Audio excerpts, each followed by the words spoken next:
মানুষ কই যায় রে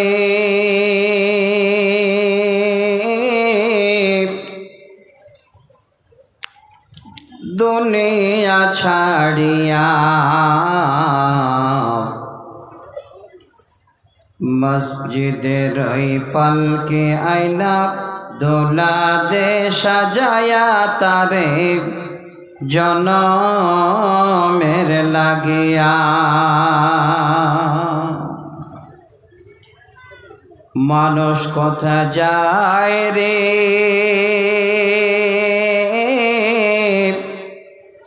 দুনিয়া ছাড়িয়া, মসজিদের ওই পালকে আয়না দোলা দে সাজায়া তারে জনমের লাগিয়া।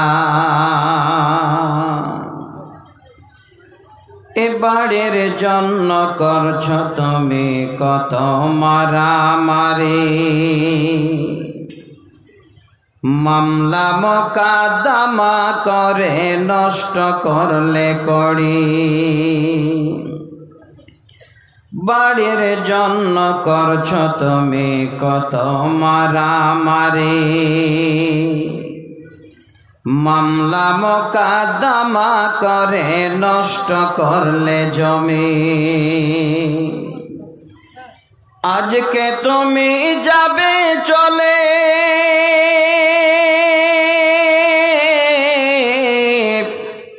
সব কিছু ছাড়িয়া, মসজিদের ওই পালকে আয়না দোলা দে সাজায়া তারে জনমের লাগিয়া। ছেলে মেয়ে নববধূর প্রেমেতে মজিয়া, নামাজ রোজা সব ছাড়িলাম দুনিয়ায় আসিয়া। ছেলে মেয়ে নববধূর প্রেমেতে মাতিয়া, নামাজ রোজা সব ছাড়িলাম দুনিয়ায় আসিয়া। সেই ছেলেরাই গোসল দিবে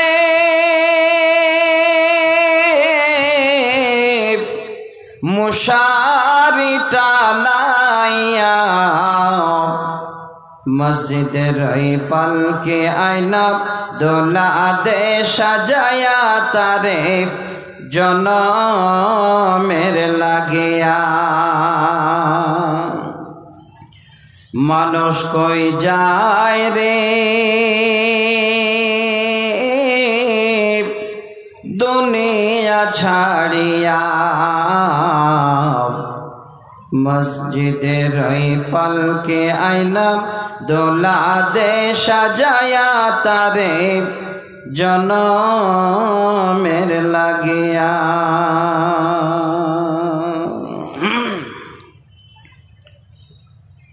উপস্থিত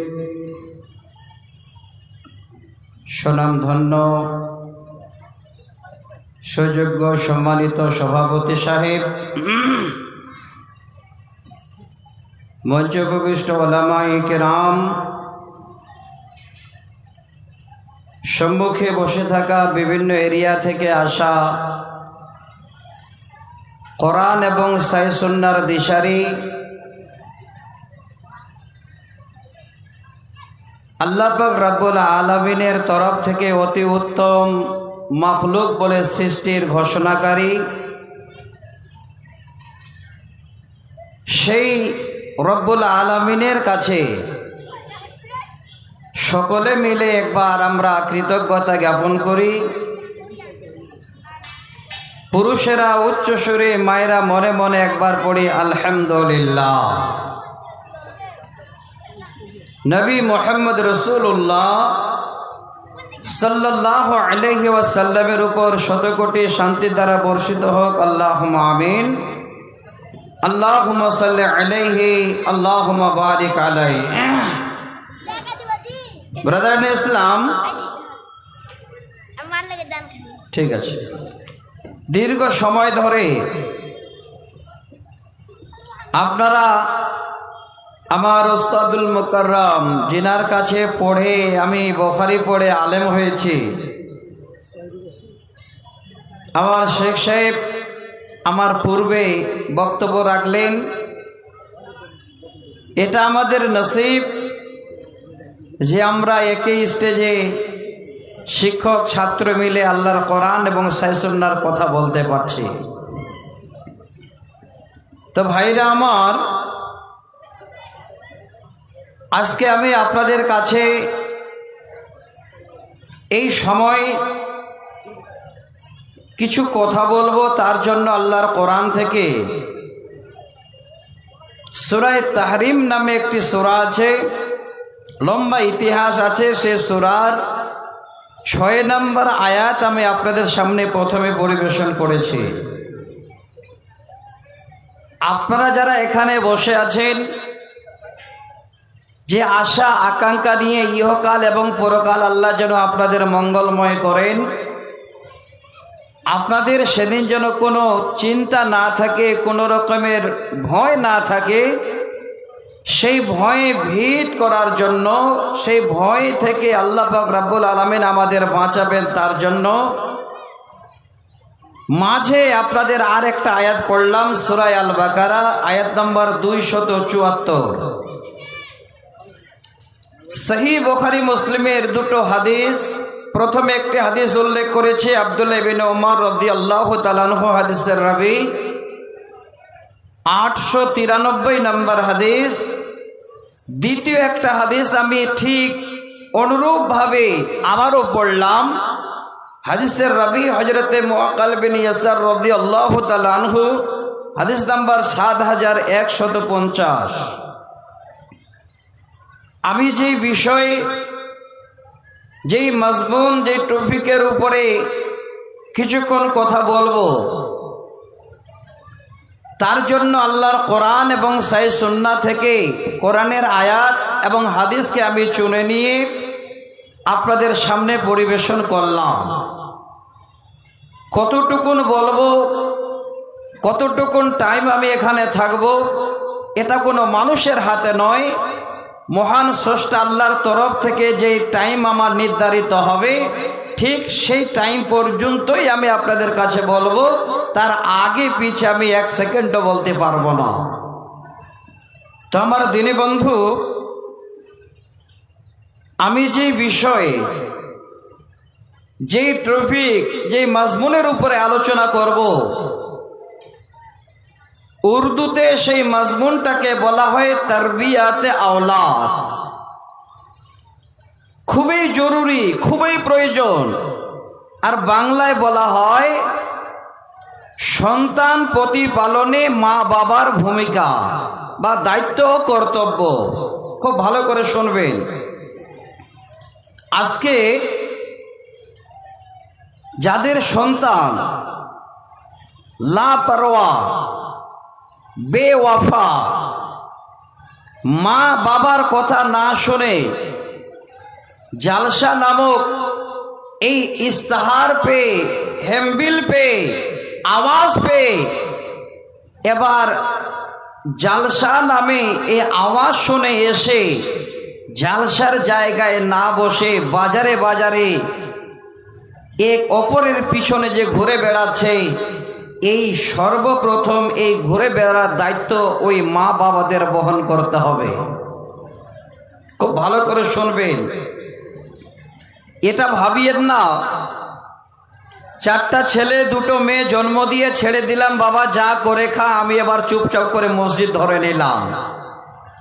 যতই মসজিদ ধরেন, ওই 4 ছেলে আর 2 মেয়ের জন্য আল্লাহর কাছে বাবা আগে আপনি তৈরি থাকেন।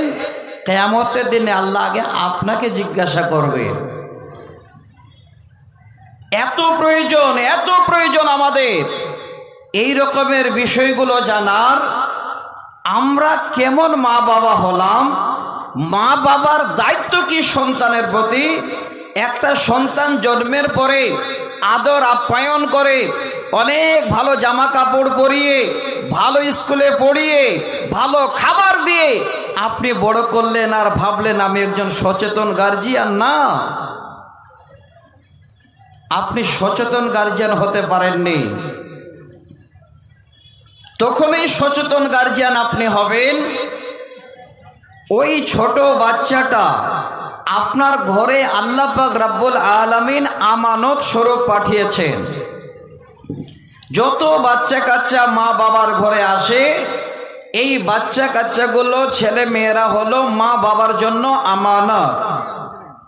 আর এই আমানতের দেখভাল করা, দিয়ানাতদারি করা, পরিপূর্ণরূপে ওই ছেলে মেয়েদের গাইড করা, এবং তার সাথে সাথে ছোট থেকেই ছেলেদের আখলাক, চরিত্র এবং ওই ছেলেদের তাওহীদের কথা, এক আল্লাহর বাণী শিখানো, বলানো, এটা মা বাবার জন্য হলো ওয়াজিব।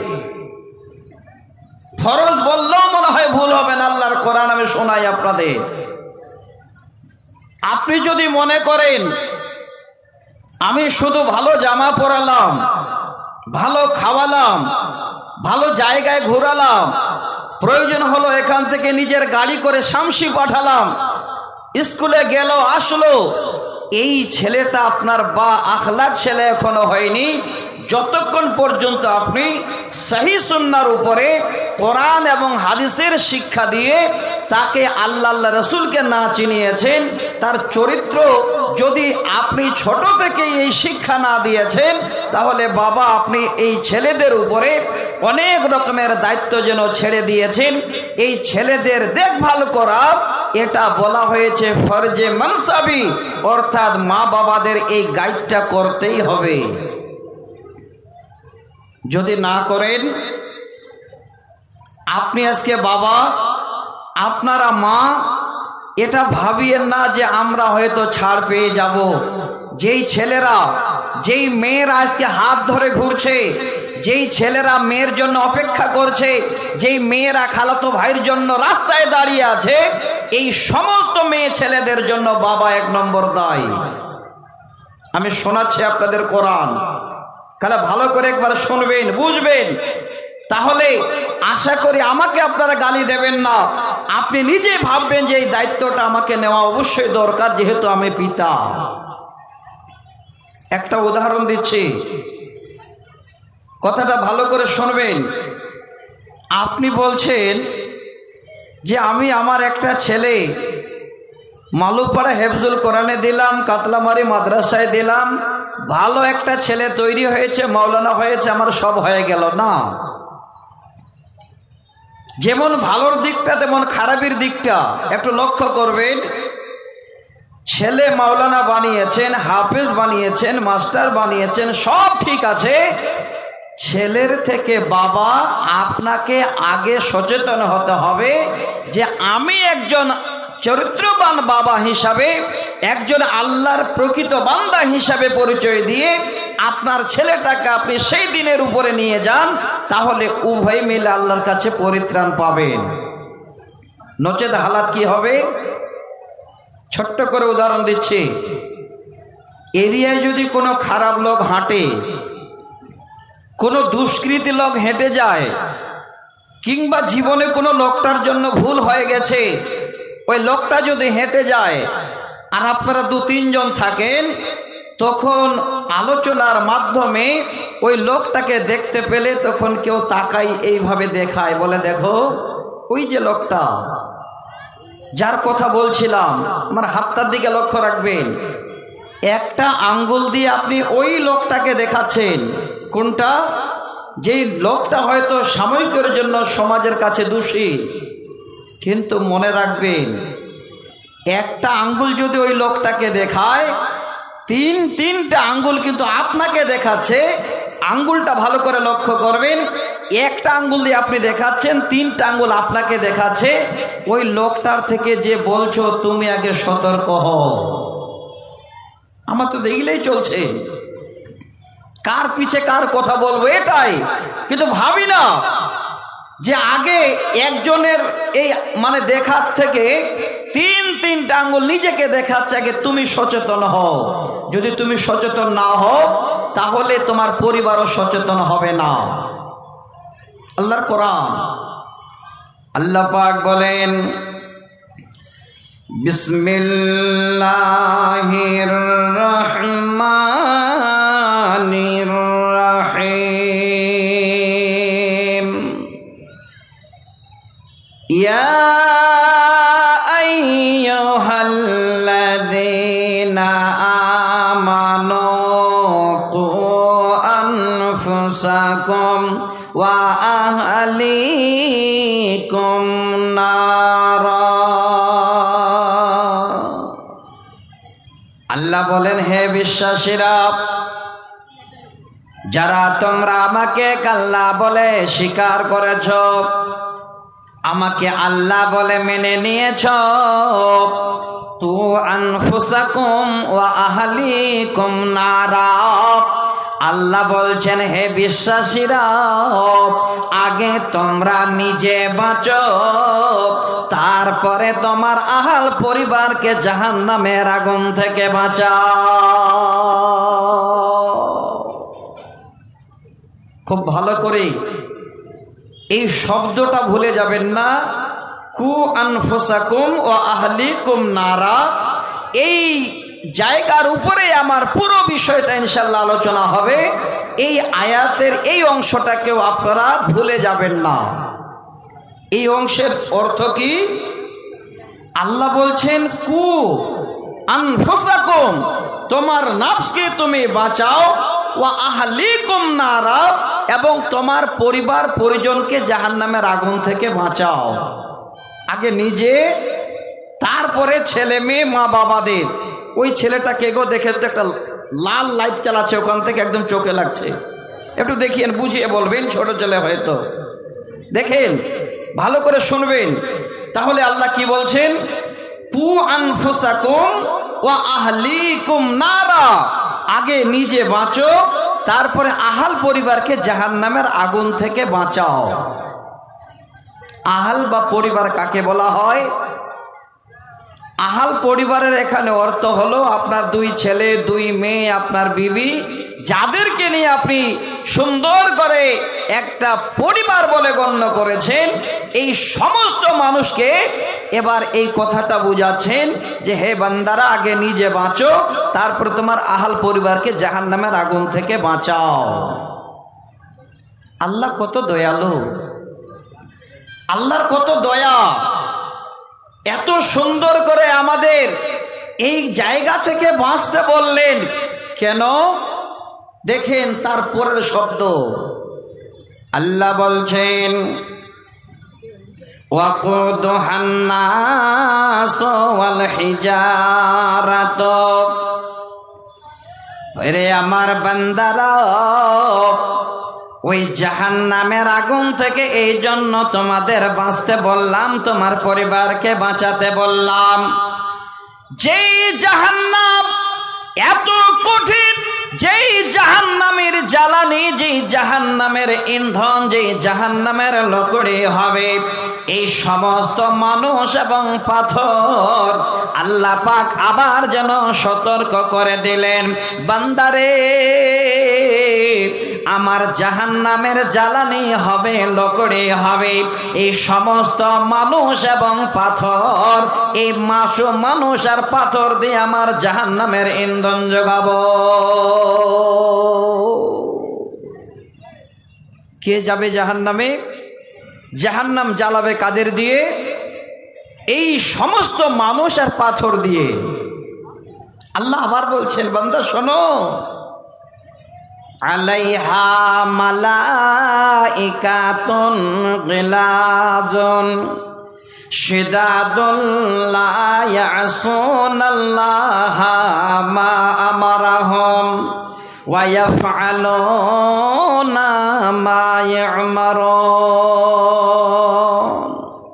আল্লাহ বলছেন, বান্দা, যেই জাহান্নাম কঠিন, পাথর আর আমার সেই সমস্ত বান্দারা অর্থাৎ মানুষদের দিয়ে আমি জ্বালানি বানাবো, ইন্ধন করব, ওই জাহান্নাম দেখভালের জন্য আমার এক ফেরেশতাকে আমি আল্লাহ মুকাররার করে রেখেছি, আমার এক ফেরেশতাকে আমি দায়িত্ব করে রেখেছি। সেই ফেরেশতা হলো এতই কঠিন রাগী, এতই কঠিন যেন বিমা আল্লাহর তরফ থেকে দেওয়ানো, এবং এত বড় কঠিন রাগী।